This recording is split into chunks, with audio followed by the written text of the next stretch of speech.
Hi, I'm Mark Michelli with Bloomberg Government. I'm here today with Sandy Rebeck, technology consultant and moderator of the Digital Trust. Sandy, thank you very much for being here with us today. Good to be here with you again, Mark. You know, right now, it's week after week, we hear about new breaches, data loss, insider threat, stolen consumer information, embarrassing personal emails leaked, you name it, goes on and on. Is this the new normal?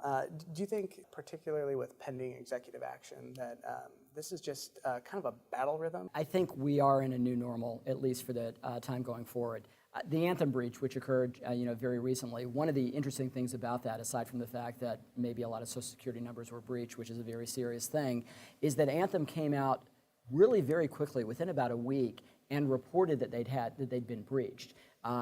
Previously, we'd seen that companies had been a little reluctant, and because they were concerned about the consequences of admitting that they'd been breached. But I think we've reached a stage now where people understand that companies are going to be breached. It's really what the consequences of the breach are. So I would expect as we go forward, certainly, we're going to hear more and more breaches. And really the focus is going to be, okay, folks got into your network, whether it's nation states or criminal elements. What were they able to secure? What did they compromise? What do you see next for consumers and cybersecurity? Legislatively, what's on the horizon? There are really two big bills that still are on the congressional docket.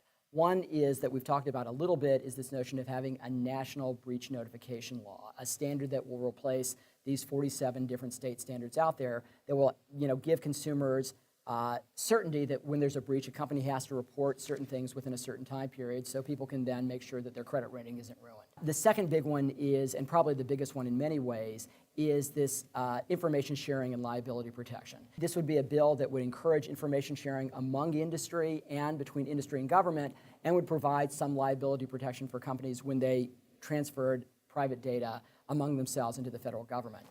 Congress has been working on both of these for a while. I'd say movement on these bills is possible later this year, but by no means certain. People have known for a while that cybersecurity was going to be the next great new frontier, or depending on where you sit, maybe the Wild West. But I think 2014 and 2015 were a little different than most other years. I think just the frequency of hearing about breaches, the implication that nation states might be involved. I really think this represented a sea change for a lot of people. I really think caused a lot of folks who had knew this was going to be an issue, knew this was coming, kind of caused them to perk up and really take this issue seriously. Years from now, as consumers and citizens kind of look back on the digital age, cyber age, do you think that this period right now, this last year or two, is going to stand out as a critical moment in the history of how countries like the United States handle cybersecurity?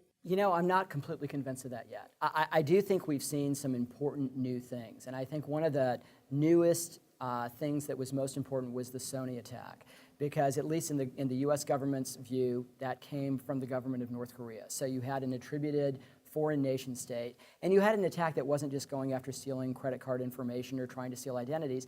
You had attackers making personal threats against employees from the company. Almost, some might argue, an act of war in some ways, or certainly threats. So that's clearly kind of a sea change, but it's just not clear to me that that alone is going to be enough to spur the government and Congress and industry to all get on the same page. A lot of people have been saying that we're really not going to see a sea change until there's a really major catastrophic cyber attack on, for example, the electrical grid, or the financial sector goes down for several days, or things like that.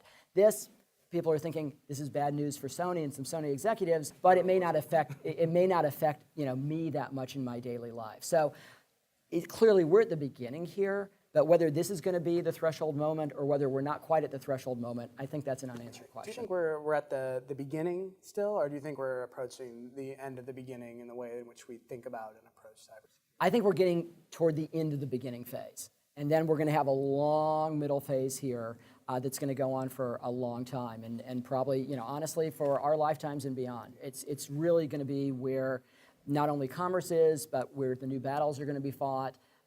Everything is moving to the digital arena, and that makes it very exciting, but scary too at the same time. Sandy, thank you so much for your time. Mark, great to be with you. Thanks.